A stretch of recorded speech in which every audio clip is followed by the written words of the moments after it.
വെള്ളിയാഴ്ച ഉച്ചയ്ക്ക് ശേഷമാണ് കർണാടകയിൽ നിന്ന് വന്ന 40-അംഗ സംഘം ഇടുക്കിയിലെ നെടുങ്കണ്ടം ഭാഗത്തെ മലയിൽ അനധികൃതമായി ട്രക്കിങ്ങിനെത്തിയത്. ഇവർ യാത്ര തിരിക്കുമ്പോൾ തെളിഞ്ഞ കാലാവസ്ഥയായിരുന്നു. എന്നാൽ ഉച്ചയ്ക്ക് ശേഷം കനത്ത മഴയും മൂടൽമഞ്ഞും നിറഞ്ഞതോടെ തിരിച്ചിറങ്ങുക ദുഷ്കരമായി. മഴയിൽ മൺറോഡിൽ ചെളി നിറഞ്ഞത് പ്രതിസന്ധി വർദ്ധിപ്പിച്ചു. പുഷ്പകണ്ഠത്തു നിന്നും നാലുമലയിലേക്കുള്ള 2 കിലോമീറ്റർ ദൂരം ദുർഘടമായ പാതയാണ്. തിരിച്ചിറങ്ങുന്നത് പ്രയാസമാണെന്ന് മനസ്സിലായതോടെ ഇവർ വാഹനം ഉപേക്ഷിച്ച് മലയിറങ്ങുകയായിരുന്നു. പിന്നീട് ഇന്ന് രാവിലെ നാട്ടുകാരുടെ സഹായത്തോടെ വാഹനങ്ങൾ താഴേക്കെത്തിക്കാൻ ശ്രമിച്ചു. തുടർന്ന് പോലീസും റവന്യൂ സംഘവും സ്ഥലത്തെത്തി. ഓഫ് റോഡ് സംഘത്തിലെ ഡ്രൈവർമാർ തന്നെയാണ് വാഹനങ്ങൾ താഴെ എത്തിച്ചത്. ഏതാനും വർഷങ്ങൾക്ക് മുൻപ് അപകടമുണ്ടായതിനാൽ മേഖലയിലേക്കുള്ള ഓഫ് റോഡ് സവാരി നിരോധിച്ചിരുന്നു. അപകടകരമായ ഡ്രൈവിംഗിനും റവന്യൂ ഭൂമിയിൽ അനധികൃതമായി കയറിയതിനും ഡ്രൈവർമാർക്കെതിരെ കേസെടുക്കും. പോലീസിന്റെ അന്വേഷണത്തിൽ ഇന്നലെ ഉച്ചയ്ക്ക് ശേഷമാണ് 22 വാഹനങ്ങൾ തെത്തിനക്കുഴി നാലുമലയിലേക്ക് പ്രവേശനം നമുക്ക്. ആ വാഹനങ്ങൾ വൈകുന്നേരത്തോടുകൂടി മഴ പെയ്തതിനെ തുടർന്ന് തിരിച്ച് ഇറങ്ങിപ്പോരാൻ പറ്റാത്തൊരു സാഹചര്യം ഉണ്ടാകുകയും എന്നിട്ടും അവരെ വിവരം പോലീസിൽ അറിയിച്ചില്ല. നാട്ടുകാരുടെ സ്ഥലത്തിൽ അവരെ ഇറങ്ങുവാൻ ശ്രമിച്ചിട്ടില്ല. വാഹനങ്ങൾ കൂടുതൽ കുടുങ്ങുകയാണ്.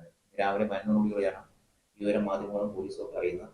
പോലീസും റവന്യൂ ജീവനക്കാർ ഉൾപ്പെടെയുള്ളവർ എത്തി അവരെ സുരക്ഷിതമായി വാഹനങ്ങളും മലയിൽ നിന്ന് താഴെ എത്തിച്ച് നിലവിൽ വാഹനങ്ങൾക്കെതിരെ അനധികൃതമായ റവന്യൂ പ്രവേശനം ഉൾപ്പെടെയുള്ള കുറ്റത്തിന് ഓഫ് റോഡ് റൈഡിംഗ് നിയമവിരുദ്ധമായി നടത്തിയതിനും ഈ വാഹനങ്ങൾക്കെതിരെ ഡ്രൈവർമാർക്കെതിരെയും പോലീസ് നടപടി സ്വീകരിക്കുന്നത്. സാമൂഹ്യ മാധ്യമങ്ങളിൽ ട്രെൻഡിംഗ് ആയ പ്രദേശമാണ് നാലുമല. ഇവിടേക്കുള്ള ഓഫ് റോഡ് സവാരി നിരോധിച്ചിട്ടുണ്ടെങ്കിലും ഇത് സംബന്ധിച്ച സൂചനാ ബോർഡുകൾ ഇവിടെ സ്ഥാപിച്ചിട്ടില്ല. Then we saw this board which is Nalamala viewpoint. We also searched in Google. So we went inside there, but however we didn't take our vehicles till the complete hill. We stopped in between and we trekked up and we came back. But it was raining, so therefore we decided that we'll leave the vehicles yesterday here only.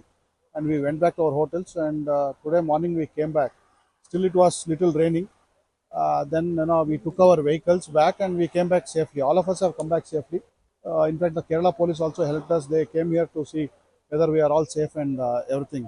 We are happy with their work as well. Or else we have not committed any offense or anything intentionally. If the board was not there, probably would not have gone inside. We thought it is a normal tourist point and therefore we went there. സഞ്ചാരികളുടെ വാഹനങ്ങൾ നാലുമലയിൽ നിന്ന് നെടുങ്കണ്ടത്തെത്തിച്ചു. Police, revenue വകുപ്പുകളുടെ നടപടികൾക്ക് ശേഷം ഇവ വിട്ടേക്കുമെന്നാണ് വിവരം. Zee Malayalam news, Idukki. പുതിയ വാർത്തകളും വിശേഷങ്ങളും ഇനി വിരൽ തുമ്പിൽ. എല്ലാ ഡിജിറ്റൽ പ്ലാറ്റ്ഫോമുകളിലും ഇപ്പോൾ സീ മലയാളം ന്യൂസ് ലഭ്യം.